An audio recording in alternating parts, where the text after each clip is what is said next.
Welcome to episode 334 of the AM/PM podcast. This week we're talking about Japan. You know, Japan's the fourth largest market out there, but hardly anybody is selling in it. So my buddy Gary Huang is on the program this week, and we're talking about what you need to know and everything about Japan. I think you're going to find this a little bit fascinating. We got some good stories to tell, and it's a great opportunity for those willing to take the chance. Welcome to the AM/PM podcast. Welcome to the AM/PM podcast, where we explore opportunities in e-commerce. We dream big and we discover what's working right now. Plus, this is the podcast where money never sleeps, working around the clock in the AM and the PM. Are you ready for today's episode? I said, are you ready? Let's do this. Here's your host, Kevin King. Kevin King. Coming to us all the way from Japan right now, Gary Huang. How are you doing, man? Excellent, and konnichiwa, greetings from Tokyo. Great to be with you, Kevin. Super excited. You know, Japan, I know you just moved. I think you were in Japan, and then you moved somewhere else, and then you moved back to Japan. Is that correct? Yes, my family and I, ever since COVID, we've been all over the place. We used to live in Shanghai. You know, I lived and worked there for 11 years. I met my wife there, started selling on Amazon while I was there, but COVID hit and we moved to Okinawa, Japan, and then lived there for 2.5 years. And they finally, they kicked us out. We had to go to Thailand for 3 months, but then we found a way back into Japan, on a business manager's visa. So I'm glad to be back. And Japan's a very exciting place, especially for Amazon selling. Yeah, and we'll talk about that. But, you know, Japan is actually one of my favorite countries to visit. I've been there 4 or 5 times, everywhere from Tokyo to Kyoto to down to, not to Okinawa, but down to Hiroshima and pretty much everything in between. And it's one of my favorite places to eat. And it's not because of sushi. I do not eat sushi. I don't eat anything raw. So you would think, well, Kevin, how do you get by in Japan? That's like everything is that way. I'm like, no, they have Kobe beef. And Kobe beef is, the first time I had it, I was about 2005 or something. I was in Japan visiting with my brother, and I'd heard about this Kobe beef. It's supposed to be like the best steak in the world. And you see it around other places. You see it in the U.S., you see it in the Western world where it'll be on the menu, a Kobe beef hamburger, a Kobe beef, at the local steakhouse.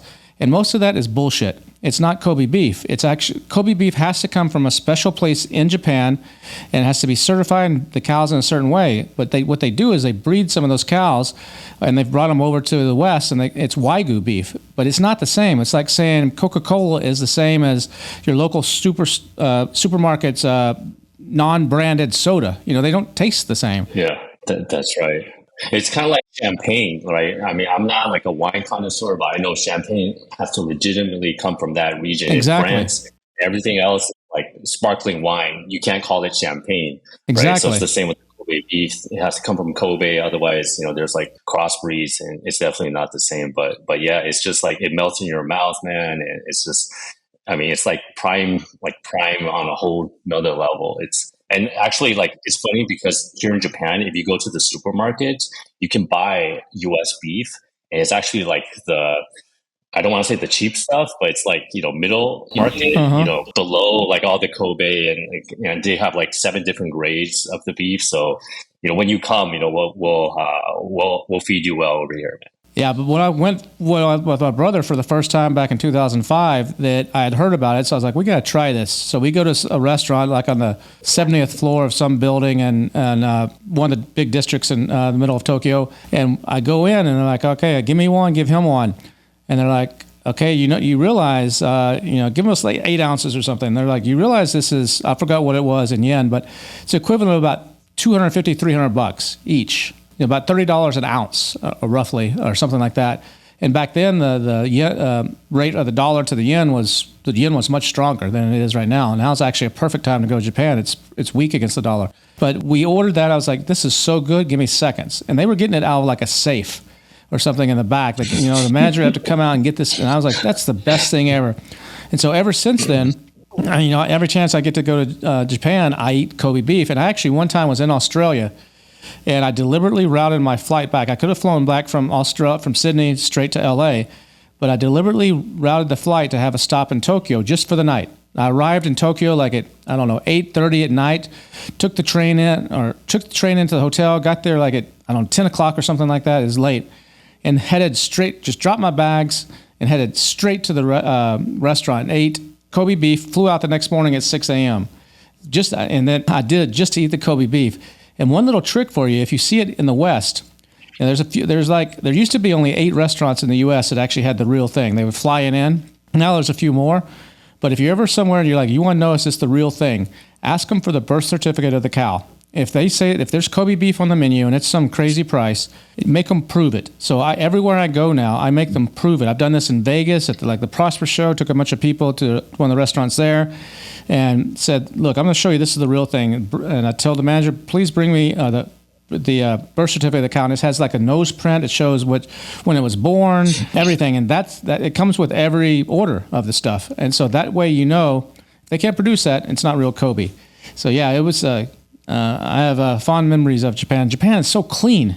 It's so, it's so clean. You can eat you drop something on the ground, just pick it up and eat it. I mean, it's so modern and clean. Yeah. It's an amazing place. And we'll talk about a way that you can bundle a trip to Japan to experience it for yourself along with some Amazon stuff. And it's one of the biggest opportunities out there, in fact. But we'll talk about that in just a moment. But so you started selling in Shanghai.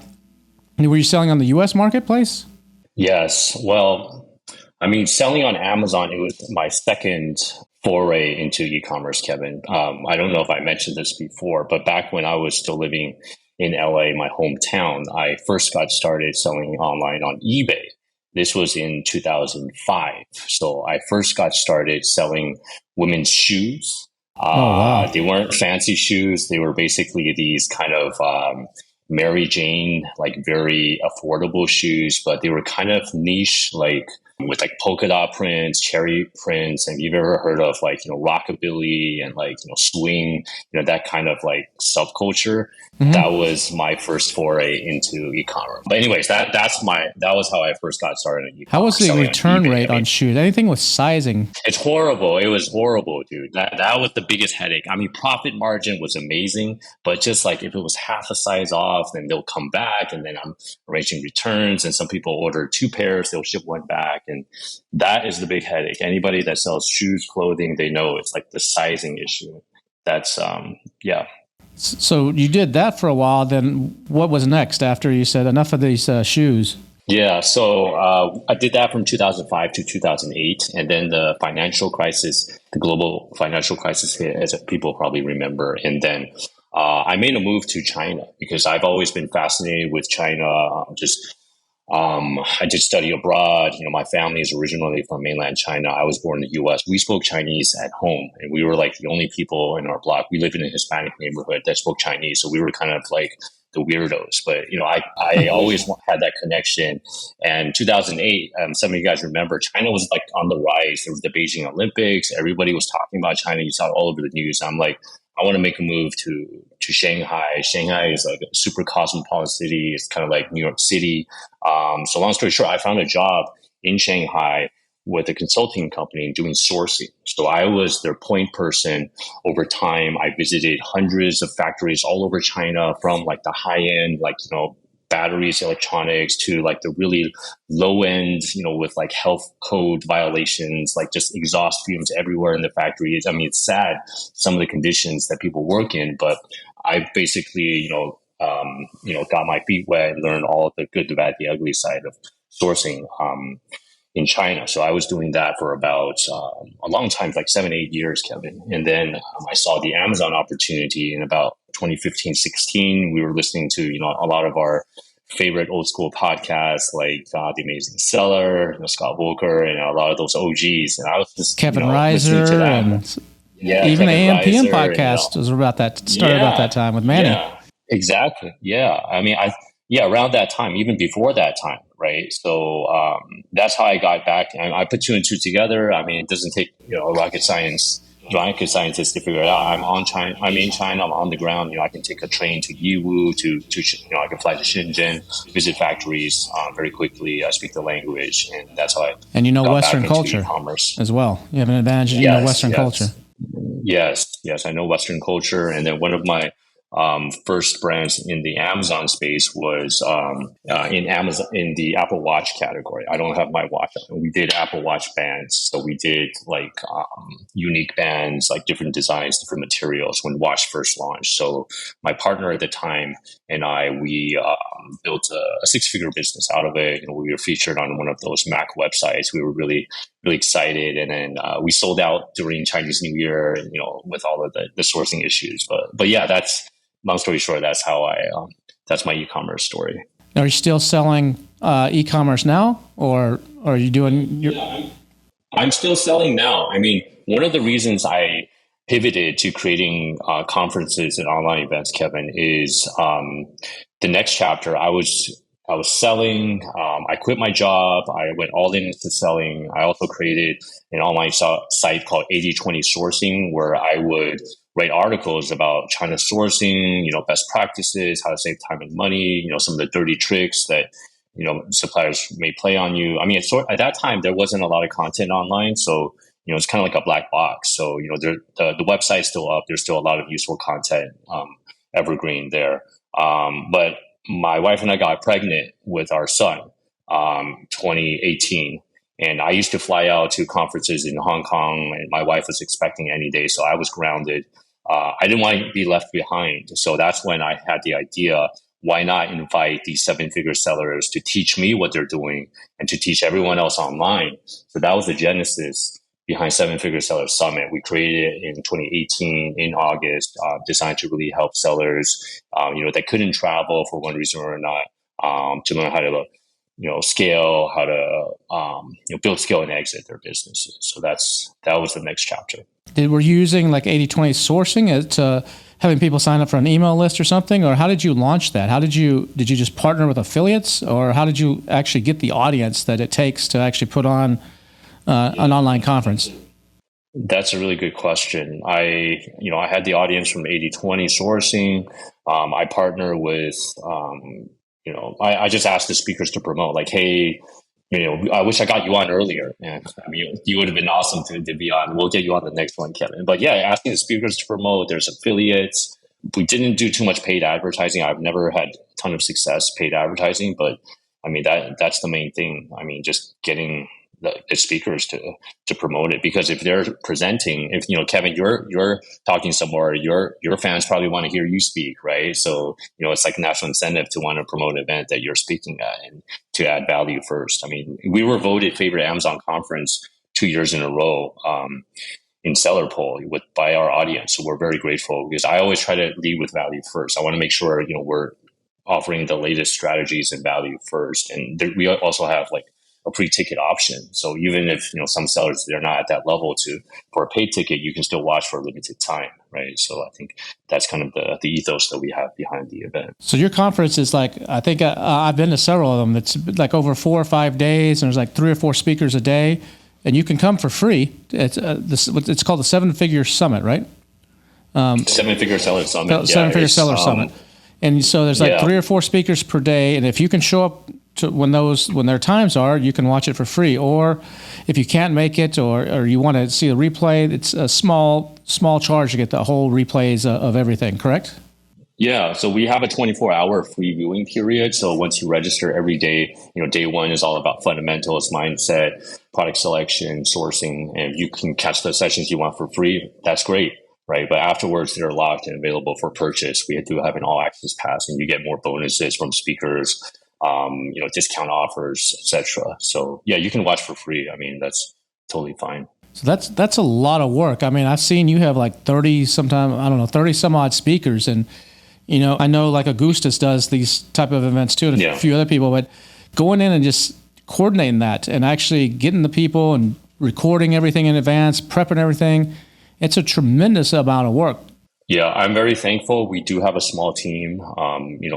My assistant, and we do have video editors and web developers. So obviously it's not a one-man show. There's a lot of work behind the scenes. So I'm just thankful for our team. But yeah, you're right. I mean, during that season, I'm just insane. And, and Kevin, you put on these events. Yeah, exactly. I know how it is. How it is. Chasing speakers and everything, making sure they show up when you're doing a live Q&A and all that. Yep, exactly. Yeah, exactly. So you do one of these a year or two a year? How often does it come around? So we've run 7 events already. We started 1 a year. We did 2 a year this year because I'm pivoting to an in-person event in Japan. So this year we're going to have 1 in-person event in Japan called the 7-Figure Seller Japan Mastermind. It's all about selling in Japan. This will be in Tokyo in April 4th to the 5th. And then we're going to have the online 7-Figure Seller Summit later this year. Cool. So how are you finding it now with these conferences, whether it be an online event, the virtual event like you do, or now you're taking your first step into in-person events? What I'm seeing out there is it's a very saturated market. And what was once easy to get people in, whether it's free or not free or expensive, like my events, the $1 Billion Seller Summit, the market is changing, and it's like a turnover right now. Are you seeing that as well? Yes. During the pandemic, it was like e-commerce, got like a shot of growth serum in the arm, right? And it was just like a beast. It was just running wild, right? There were so many people because everybody was confined at home and they had nowhere to go and everyone was coming online, right? Afterwards, I think there was fatigue, right? Because people were sick of being, stuck in front of their computers. They wanted to meet up in person, but at the same time, there's, other factors, right? Like, plane tickets are high right now. Gas prices are high. Just flights, there's fewer flights now. I mean, even if you do want to come to Japan, there's fewer flights available. So it's simple supply and demand, right? So, the costs are higher. So I do think that we have to have some point of differentiation, Kevin. I mean, we can't just have like the same event we had before. So that's why I'm pivoting to Japan. I feel that, for example, Japan is almost like an untapped marketplace. I mean, it's the 4th biggest marketplace for Amazon. And how many people have you had talking about Japan versus like Europe, right? I think Nick Katz has come on the Helium 10 Elite, and I think Nick Katz has come on the Helium 10 Elite, and I think Denny McMillan did something one time on Helium 10 Elite, and I think he was dabbling with one of his product lines or something in Japan. I don't think he's doing it anymore, but he presented something there. But it's kind of odd that it's the 4th biggest market, like you said, and so many people just shy away from it. They go to it makes sense to go to Canada first for an American seller, but then they go to Europe and they just skip over Japan, which maybe it's a language issue, maybe it's a misunderstanding or a cultural issue with a lot of people, but there's so many reasons that you should be looking at Japan. And I think, though, but one of the hardest things, just like the Chinese sellers based in Shanghai or Shenzhen or whatever say, it's we don't understand the Western culture or what they want. Sometimes we're guessing. I think as a Western person, it's similar. You can pretty much know what the Germans or British, slight variations, but they're pretty similar in culture. I mean, because American culture originated from there, and there's a mix of that in the U.S. It's a kind of a melting pot. But when you go to Japan, it's a totally different thing. I mean, the way they live is completely different. And their houses are smaller. They're much more efficient. The appliances are smaller. The thing is just a total different mindset. And I think that's hard for a lot of Westerners to understand. Do you agree with that? Yeah, I think one of the biggest challenges is not just the language issue, but cultural. Like what you said. Like, for example, just this wild example just popped in my head. In Japan, we have to separate our trash into like not just like recyclables, but if you have any boxes, like the Amazon boxes, you can't just dump them in the trash. You would have to like tear them down, and then you would have to bundle them with like string and then put it in the trash. If you don't do that properly, like your neighbors will complain and they're going to like peer pressure you. And if you don't clean up your front yard, like literally, like I didn't know this when we were living in Okinawa, like the neighbors will literally complain because you're making like the neighborhood look ugly, right? It's just like this social pressure. There's like a lot of these, reading between the lines, cultural things. Like the laundry machine is in the kitchen. To do your laundry, it's like a small little thing, like next to the sink or something like that. It's so different. So if you're selling an appliance in the U.S. and you just try to take that same appliance over to Japan, it's not going to work. Yeah, the kitchens are a lot smaller, a lot more compact. I mean, some people, if they're selling like, patio furniture. I mean, if you live in Tokyo, forget about that. I mean, it's a very different environment. But I'm not saying that you shouldn't sell in Japan. I mean, there's ways that you can do, product market fit analysis. There's tools out there like Helium 10, where you can do keyword research. You can look at the competition, and there's other ways as well if you want to get into that. But I look at it this way, Kevin. I mean, it's like there's all of these barriers that you have to go over, right? So a successful entrepreneur is going to find a way to go over them, right? So once you go over these barriers, what used to be barriers are now a moat. It's like a moat against your competition. So everyone else that didn't want to go through with those barriers, they're out and you're on the inside. So you can have the market. So it's kind of like a blue ocean opportunity. There's a lot fewer sellers in Japan, maybe because of these reasons. And for example, like one of those barriers I think scares a lot of people is importing. You can't just hire like a 3PL or just an importer like you can in the US or in Europe. You actually have to have someone that basically signs on your behalf and takes all responsibility or something to that effect. And that's a barrier for a lot of people. Yeah. And you have to find that person. You got to trust them. They got to trust you. That can be a barrier. And then Japanese standards for products are way higher than most places in the world, even probably higher than the U.S. There's a lot of high tech involved in almost everything that's sold there. I mean, you go into Shingbu or some of the electronic stores or something over, and there's just amazing stuff. That's actually after I went to Japan. It's the first time I've experienced the toilets, the little bidet toilets, they're everywhere. You don't need to use toilet paper. And ever since then, I don't use toilet paper. That's right. Kevin King does not use toilet paper. When everybody during the pandemic was rushing to get toilet paper, I'm like smiling, like, I'm good. As long as I'm and I hate it now when I'm not in my house and I'm traveling and I have to use toilet paper. I'm like, man, because I went in all my toilets in my house here in Austin have those electronic remote controlled bidets, and it's just the cleanest feeling. It's just the way to do it, man. Yeah, there you go. I remember I did a party. I put these in about 10 years ago or so, and I did I think it was a Christmas party. And I had a lot of people over, and there was a line outside. I had a 2-story house at the time, and there was a line outside one of the bathrooms. And I'm like, everybody, there's another bathroom upstairs. That you don't have to wait here. 6 deep in line is women. 6 deep in line. Yeah. They're like, no, we're gonna stay right here. And I'm like, okay. And I didn't quite get it. I'm like, all right, your choice. And then afterwards, I found out one of the women came out, and they're like, that is the best toilet I've ever had. It's like it was warm this was December. It was warm when I sat down on it. So everybody was waiting in line to try the toilet. But that's Japan. And you got to understand some of those idiosyncrasies on how they think and how clean they are. And that's a problem for some people. So what are some tips? I mean, if you were going to recommend someone go to Japan, they had some hesitations. What are some things that you would recommend they watch out for or they do to actually increase their chances of success in that market?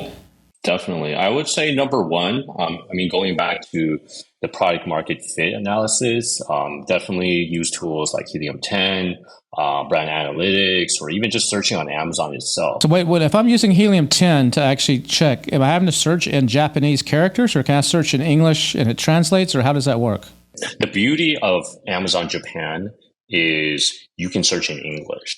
So if you go to amazon.co.jp, go into the Japanese website, there's a language toggle. Go select English. And then you can type in, let's say, Apple Watch strap or watch band, and you'll get the search results. So they're going to be automatically translated into English, right?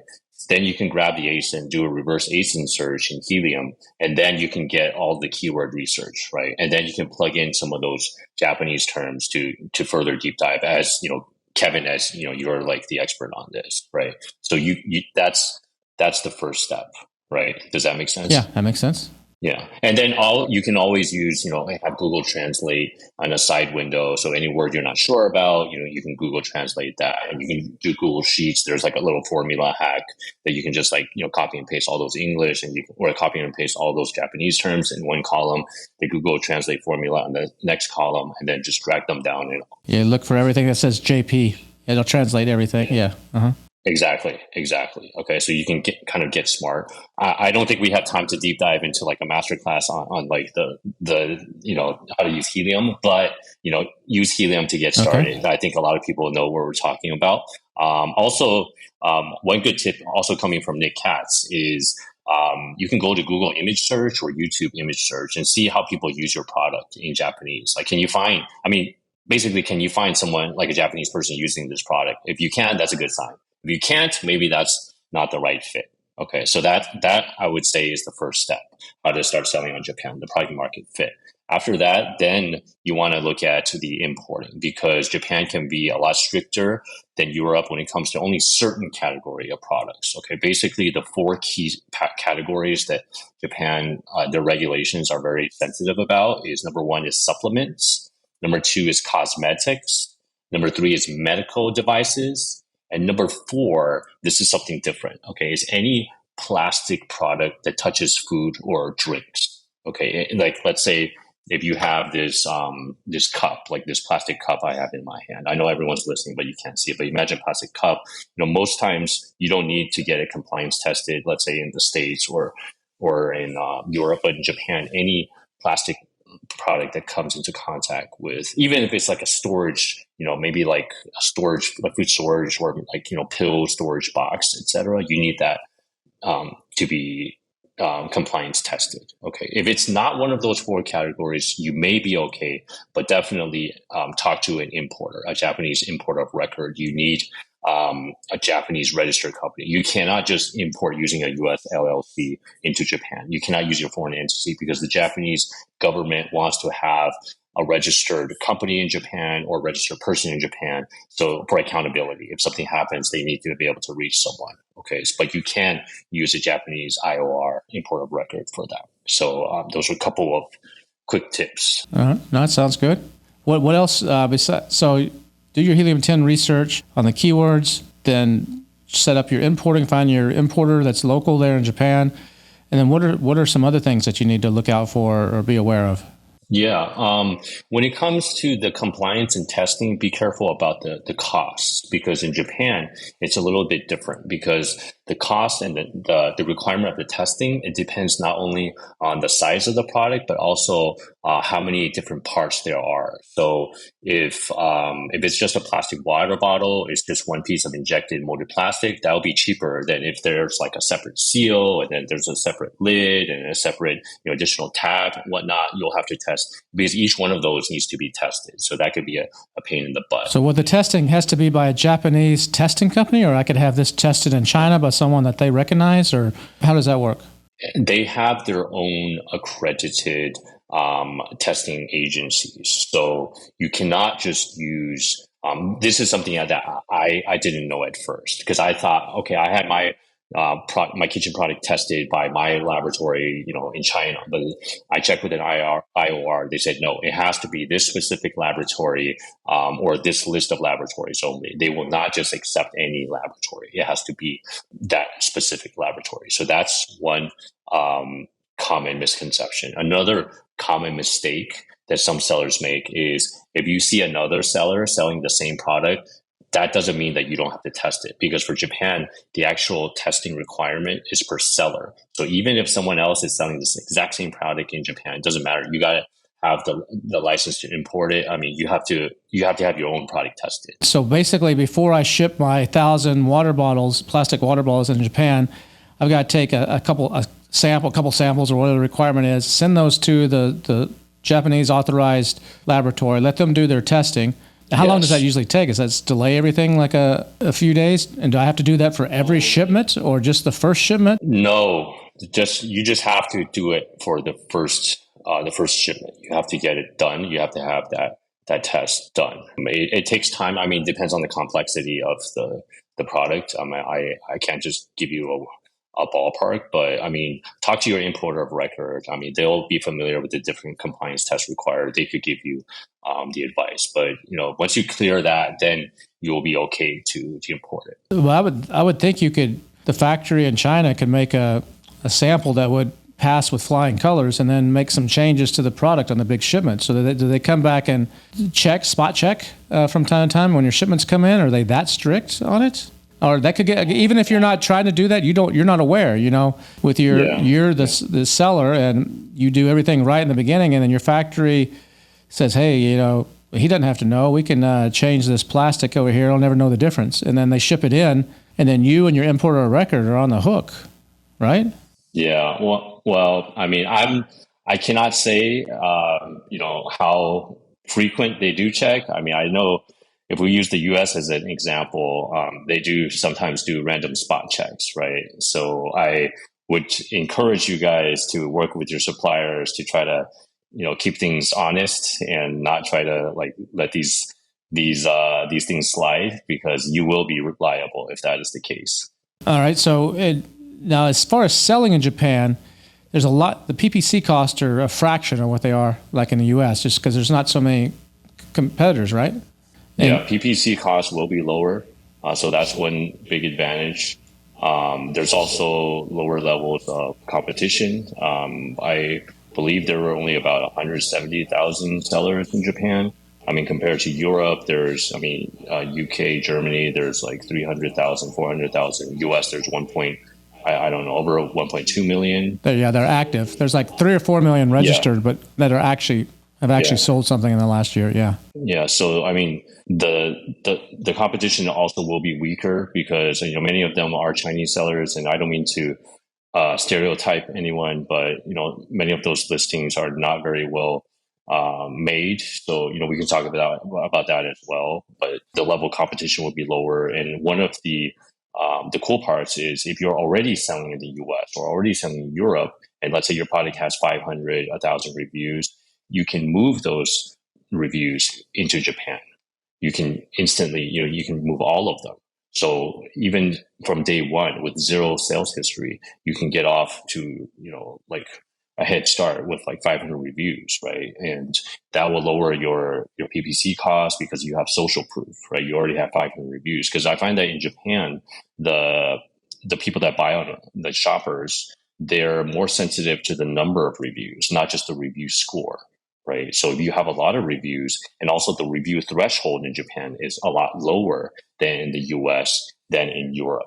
So if you bring those over into Japan, you could be the seller with more reviews than the top 10 competitors combined, right? I mean, depending on how successful you are. How gracious are the Japanese in actually leaving reviews? Germans, they'll leave a review if the product sucks, but to get them to leave a positive review is fairly difficult, just culturally. What about in Japan? Are they very willing to leave reviews and help other people out, or is it kind of like pulling teeth to get them to leave a review?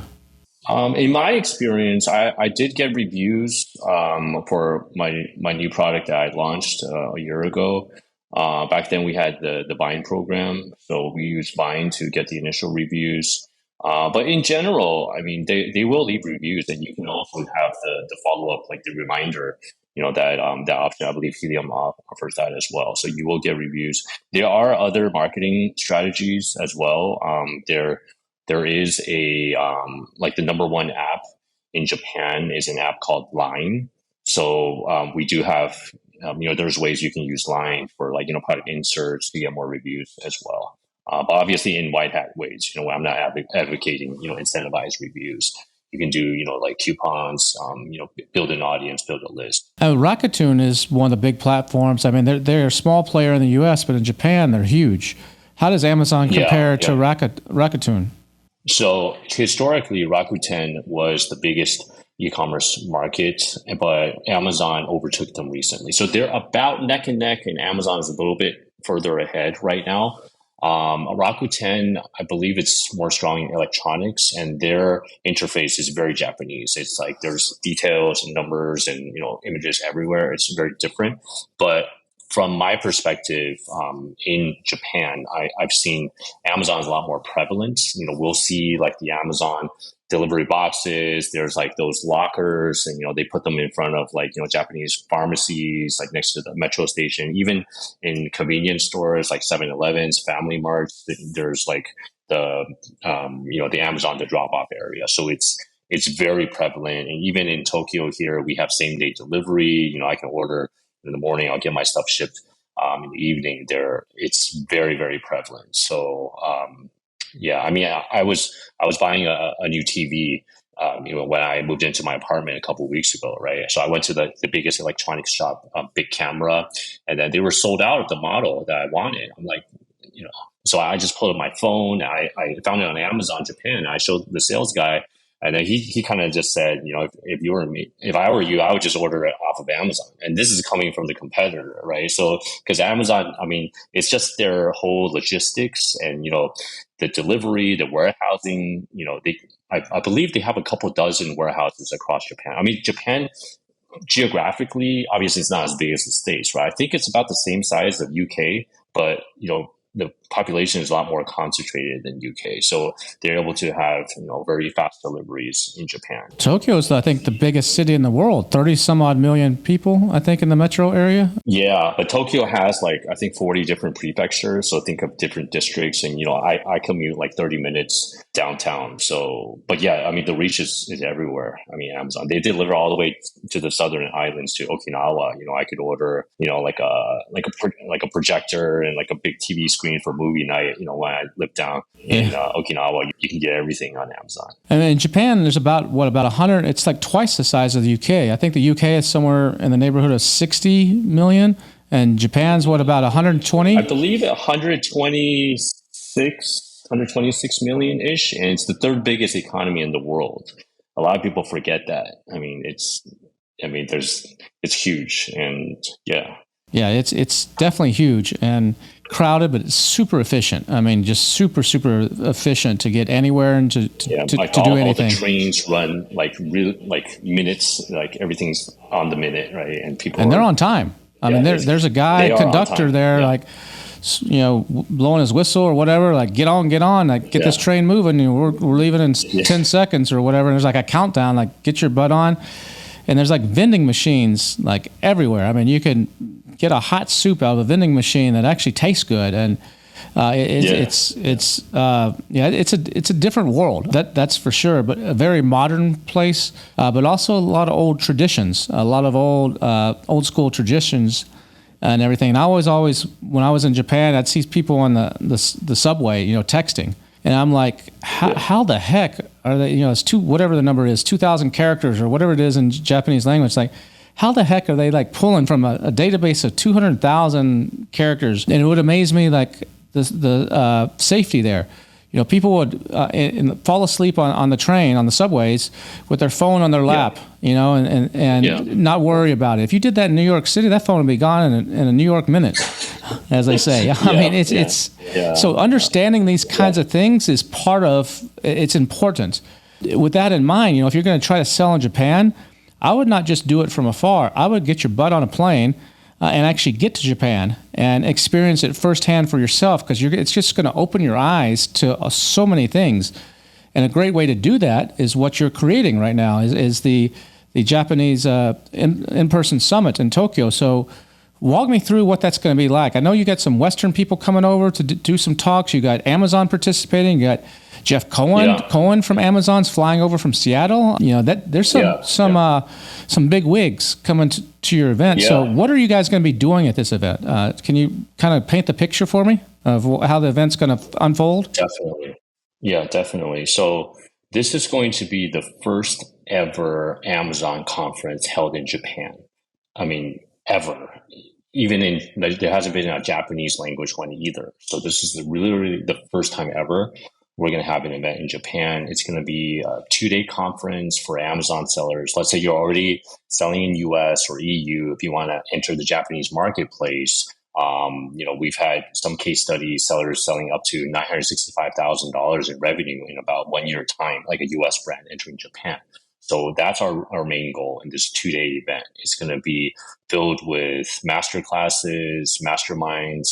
Amazon is speaking at the event. We talked with Amazon. They're interested in pushing Japan as an important marketplace this year. So that's why we're super fortunate that they're coming. They'll be speaking to you guys. We also have a number of 8-figure Amazon Japan sellers, 7-figure Amazon Japan sellers sharing what's working right now, their strategies, because it's very different for Japan, culturally and also, strategically, right?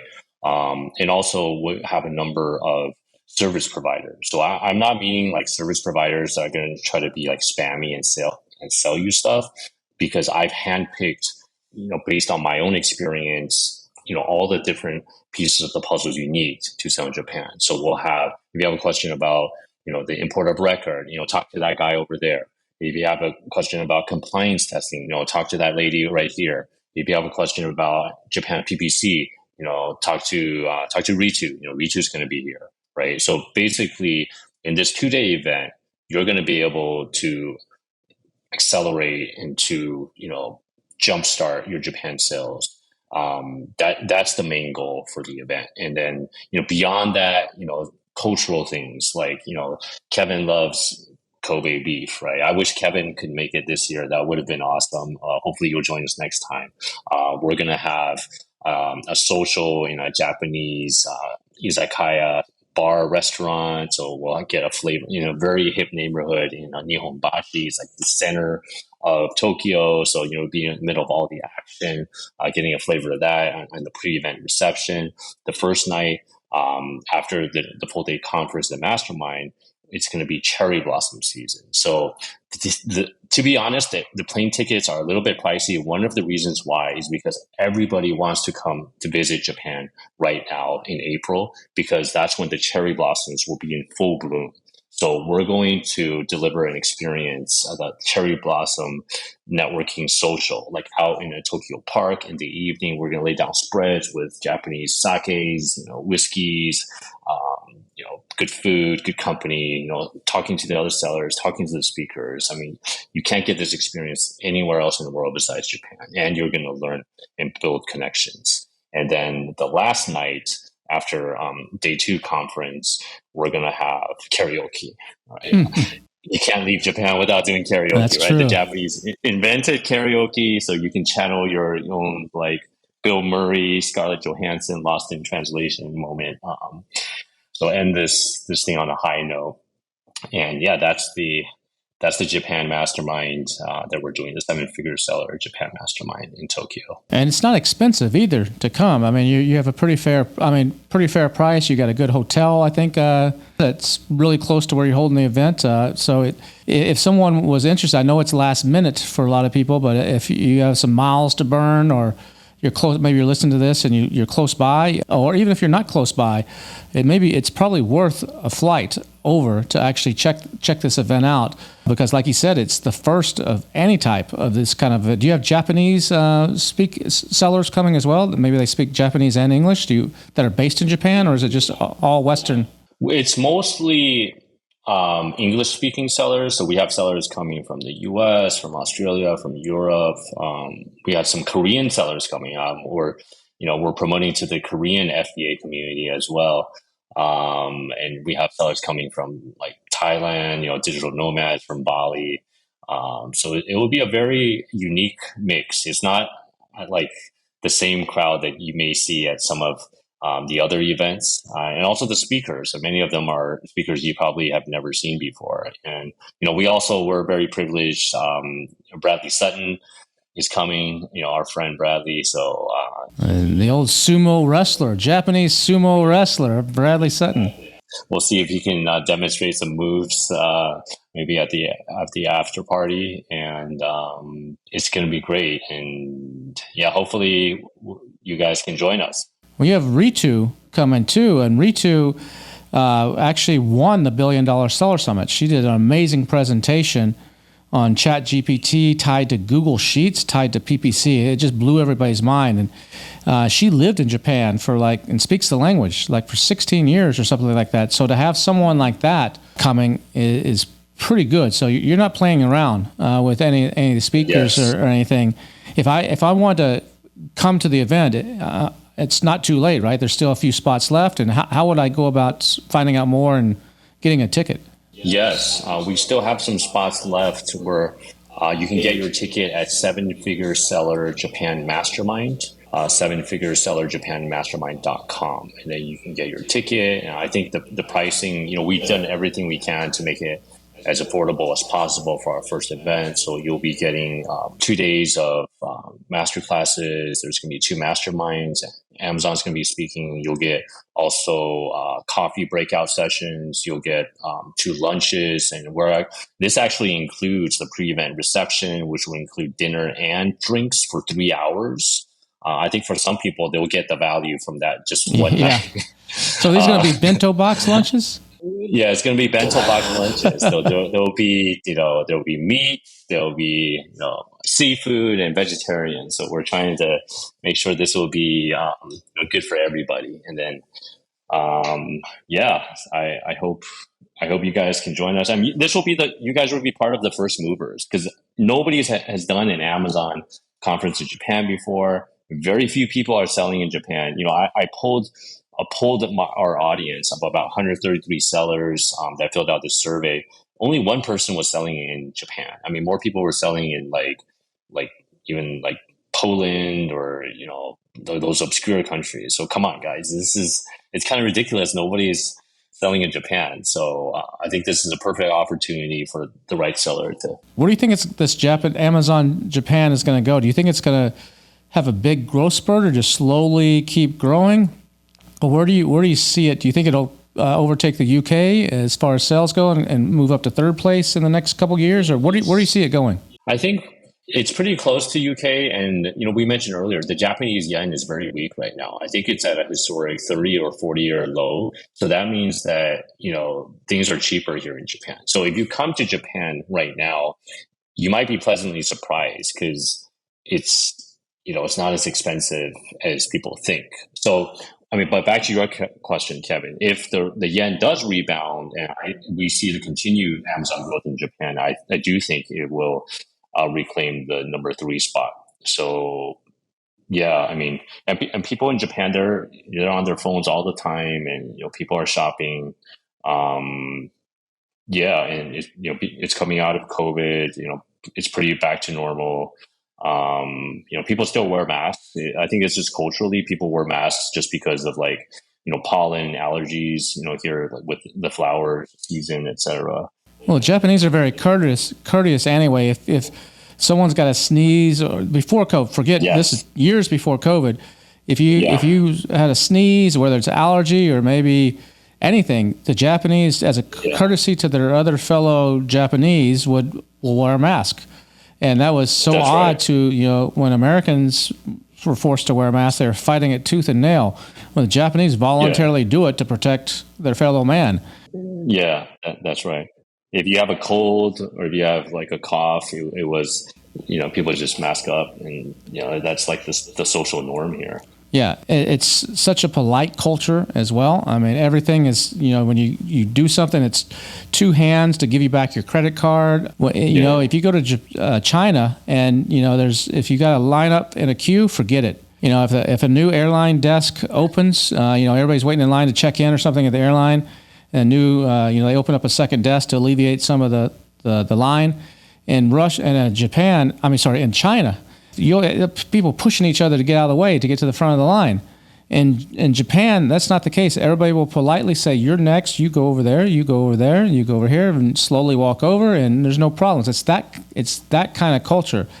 And yes. the anime, what's that area, Harajuku, where every weekend people do cosplay and stuff there. It's just cool just to go and see that. It's a fascinating place, and there's some day trips. So if you make it over for your event, the 7-figure Japanese summit, if you make it over for that, add some extra time so that you can actually take some of the day tours out of Tokyo. There's some really cool stuff you can do on a train that'll get you there in no time. There's some really cool temple complexes up in the mountains. There's The geishas. Yeah, the geishas. Yeah, you can go over geishas. to Kyoto's on the bullet train. It's a couple hours or something, and experience Kyoto. Yeah. There's onsens, which are like outdoor baths. I mean, Hot springs. Hot springs. Yeah, They have like the natural hot springs.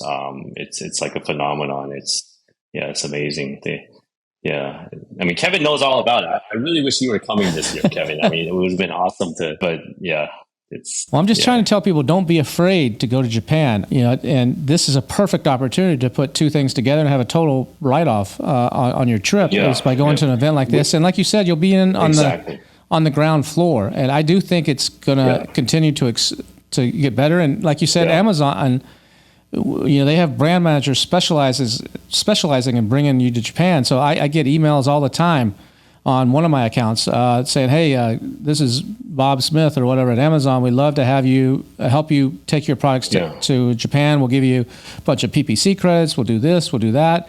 So there's people, Amazon, willing to help you as well along the way. Yeah, that's right.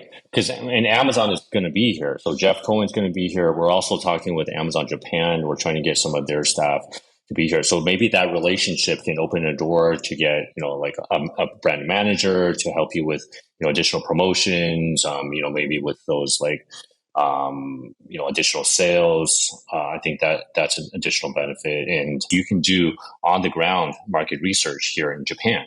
Right. So you can go to, like, if you're in toys, you can go to a Japanese toy store. You can find out exactly what people are buying. You can look and touch and see what the competition is, like price points, what's hot, what's not, just that market research opportunity. Right. I mean, that's like a whole nother level than trying to do everything remotely. I mean, no disrespect to Helium 10, but, being here live, in the flesh, that's totally different, right? And the other thing is, you can write this off as a business expense because it is a legitimate business conference. And you'll be attending the event. You'll be doing market research. I mean, I'm not a tax accountant. Don't consider this as tax advice, but I mean, it is a business trip, right? So even if you decide in the end that, hey, I'm not going to sell in Japan at this moment, you're going to get a ton of ideas of products that you may be able to take as is and bring them to the U.S. Or slightly modify for U.S. or European taste that nobody else is going to see. You're not going to see a lot of this stuff at the trade fairs in China or anything else. You're going to see it just in Japan because Japan still manufactures quite a bit of their own stuff as well. It's not all coming from China. So there's a lot of innovation happening in Japan. Yeah, they do have made in Japan type products. I mean, it's not like super prevalent, but the Japanese really, I mean, they see made in Japan, they tend to favor that because it is, it's homegrown, right? And you're totally on point, Kevin. You're totally on point. Well, awesome. Gary, this has been very informative and we could sit here and talk about Japan probably and tell stories for quite some time. But I hope, I know it's a short window here, but I hope a few of you maybe can make it over there. So I think it'd be worth the trip. If not, hopefully Gary will be doing another one of these. Like he said, he's trying to do one a year and try to put that on your calendar for next year or be looking out for that. And also be sure to check out, his seven-figure seller summit. When that comes around, probably like August or September or something like that? Yeah, we're planning for August, yeah. Make sure you check that out because that's always a great event. Brings together a lot of really good speakers. So, Gary, if people want to find out more, reach out to you or ask you a few questions or something about anything that you're up to, how would they do that? Yeah, they can email me at Gary@8020sourcing.com. So that's my name, Gary at 8020sourcing.com. Awesome. Well, appreciate you joining us on the AMPM podcast and look forward to talking to you again sometime soon. Awesome. Thanks so much, Kevin, for having us and hope to see you in Japan soon. And it's been amazing here today. Thanks, man. I really wish I was able to make Gary's event. It looks like a fascinating event, but I have a schedule conflict and I'm not able to make it over there. But if you're able to do it, I know it's last minute, that would be a great investment, especially if you're serious about exploring the Japanese market or just to experience another culture. That's really, really cool. I know he's given away a discount. It's like a $400 discount on the ticket. The code to get that $400 off, if you're able to make it over there, is 7FS, the number 7, then FS, J like Jewel, M-H10, like helium-10. So 7FSJM-H10 will get you $400 off the $1,500 ticket and help you out. But Japan is an awesome place to go, somewhere that I'm looking actually into taking our sustainable brand. I think it'll go over really well. We're actually creating some specific products for that marketplace. So I think it's an untapped market and a great opportunity for those of you looking to expand. And I know some of you might be uncomfortable with going into Japan, or it may be a little daunting or scary for you, but that kind of goes in with this week's final words of advice. It can often be to your advantage to get comfortable with being uncomfortable. That's right. It's time to get comfortable with being uncomfortable and see what happens. We'll see you again next week.